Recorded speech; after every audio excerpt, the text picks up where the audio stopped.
പ്രിയ പ്രേക്ഷകർക്ക് സീരിയൽ ന്യൂസിലേക്ക് സ്വാഗതം. കൂടുതൽ സീരിയൽ ന്യൂസുകൾ അതിവേഗം ലഭിക്കുന്നതിന് ഈ ചാനൽ സബ്സ്ക്രൈബ് ചെയ്യുക. ബെൽ ഐക്കൺ മറക്കാതെ ക്ലിക്ക് ചെയ്യുക. വീഡിയോ ഇഷ്ടമായി എങ്കിൽ ലൈക്ക് ചെയ്യാൻ മറക്കരുത്. എന്തൊക്കെ സംഭവിച്ചാലും അബിയെ ഞാൻ സ്വന്തമാക്കും. മാത്രവുമല്ല, ആ ഇഷയെ ഞാൻ കൊല്ലുക തന്നെ ചെയ്യും. ഇത് കേൾക്കുന്ന ദേവരാജൻ, മോളെ, നീ ഇപ്പോൾ എടുത്തു ചാടിയൊരു തീരുമാനം എടുക്കാതെ കുറച്ച് സമയം നൽകുക. നമുക്ക് ഇതിനെല്ലാം ഒരു പരിഹാരം കാണാം. എന്ത് പരിഹാരം? ഇല്ല, ഇനി ഒരു പരിഹാരവും കാണാനില്ല. ഞാൻ തീരുമാനിച്ചു കഴിഞ്ഞു. അവളെ കൊല്ലണം. അത് മാത്രമേ മുന്നിൽ പരിഹാരമായിട്ടുള്ളൂ. മറ്റൊന്നിനും ഒരു പരിഹാരം ഇല്ല എന്ന് തന്നെയാണ് ഞാനിപ്പോൾ തീരുമാനിച്ചിരിക്കുന്നത്. മോളെ, നീ ഒന്ന് ആശ്വസിക്കുക. നമ്മളെയെല്ലാം ഇത്രയധികം അപമാനത്തിൽ മുക്കിയിട്ടാണ് അവൾ പോയിട്ടുള്ളത്. അതുകൊണ്ട് തന്നെ അവളോട് ക്ഷമിക്കാനോ ഒരിക്കലുമില്ല. എൻ്റെ കയ്യിൽ നിന്ന് എൻ്റെ അബിയെ തട്ടിയെടുത്ത് പോയ അവളെ ഞാൻ വെറുതെ വിടാൻ ഉദ്ദേശിക്കുന്നില്ല.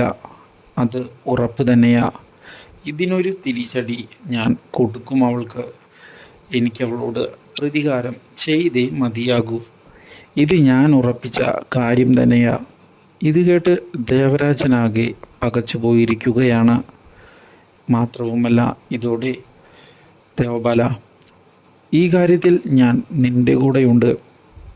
നീ ഒരു വിധത്തിലും പേടിക്കണ്ട. എന്തിനും ഏതിനും അച്ഛൻ കൂടെയുണ്ട്.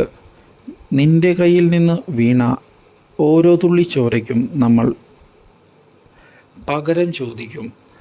ആ കാര്യത്തിൽ ഒരു സംശയവും ഇല്ല. ഇത് കേട്ടതിനെ തുടർന്ന് ദേവബാലയ്ക്കും വളരെയധികം സന്തോഷമായിരിക്കുകയാണ്. എന്നാൽ ഇതേ സമയം നീനയുടെ അമ്മ പുതിയ തീരുമാനം എടുത്തുകൊണ്ട് മുന്നിലേക്ക് വരികയാണ്.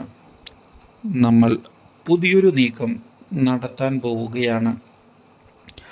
എത്രയും പെട്ടെന്ന് തന്നെ ഇനി കാര്യങ്ങൾ മുന്നിലേക്ക് നീക്കുകയാണ് വേണ്ടത്.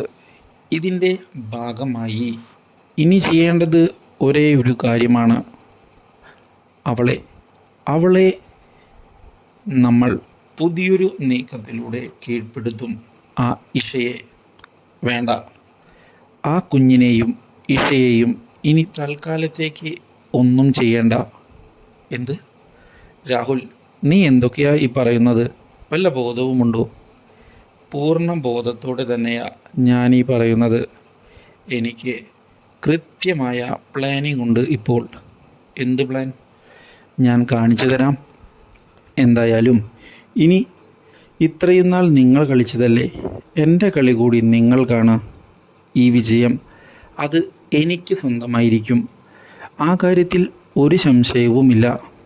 ഇത് രാഹുൽ ഒരുങ്ങി തന്നെ കളിക്കാൻ പോകുന്ന കാര്യമാണ്.